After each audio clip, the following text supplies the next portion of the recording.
Friday's Digest, Season 1, Episode 13. Today we're going to discuss wars, childhood, and being away. In general, I'm going to present you with my scattered thoughts, and if you ask a psychologist how to connect between these scattered thoughts of mine, they'll probably have a much better idea how to link them, but I'll keep them the way they are, fragmented. We're going to discuss 3 subjects: wars, childhood, and being away. Let's start with wars. I was born 41 years after the start of World War II, only 4 decades after the Holocaust.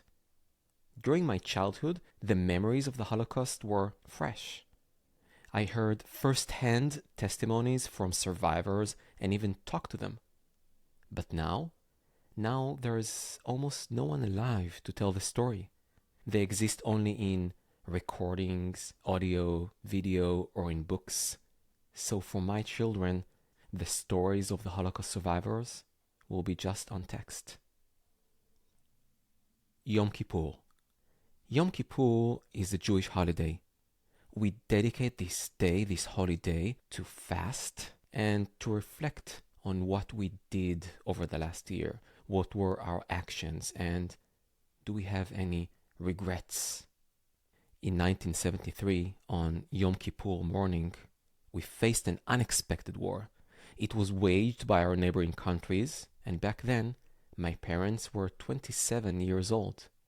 They had a 7-month-old baby. That was my elder sister.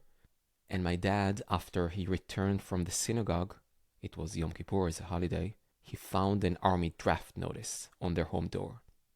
So he grabbed an apple from the kitchen and went to war. My mother was left with a 7-month-old baby and wondered if he'd ever come back. My youngest son is now 7 months old, and this thought gives me the creeps. Let's talk about sirens. At age 10, I heard sirens for the first time in my life. It was during the Gulf War, when missiles were launched from Iraq on Israel.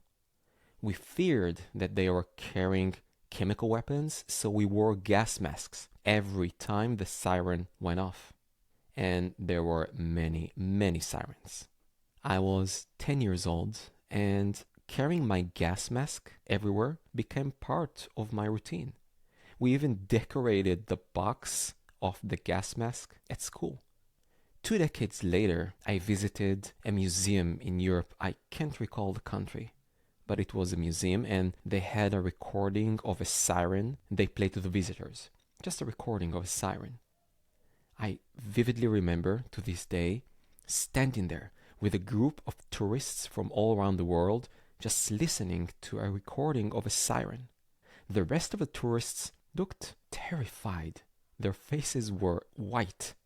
Apparently, this was the first time they ever heard a siren. But to me, it was just another familiar sound, some integral part of my normal life. Childhood. Demjanjuk. Demjanjuk was a Nazi that went on trial in Israel in 1987. I was 7 at the time. Up until then, we had only one TV channel, just one TV channel, and that TV channel broadcasted only 1 hour of kids shows every day at 5:30 p.m. So you can imagine my excitement when a second channel was launched that year, 1987, and it broadcasted as early as 2 p.m. So there I was, a 7-year-old, watching whatever was on at 2 p.m. And that happened to be the Demjanjuk trial. You can imagine the harrowing testimonies, the gruesome details of survivors who came to testify against the Nazi criminal on this trial.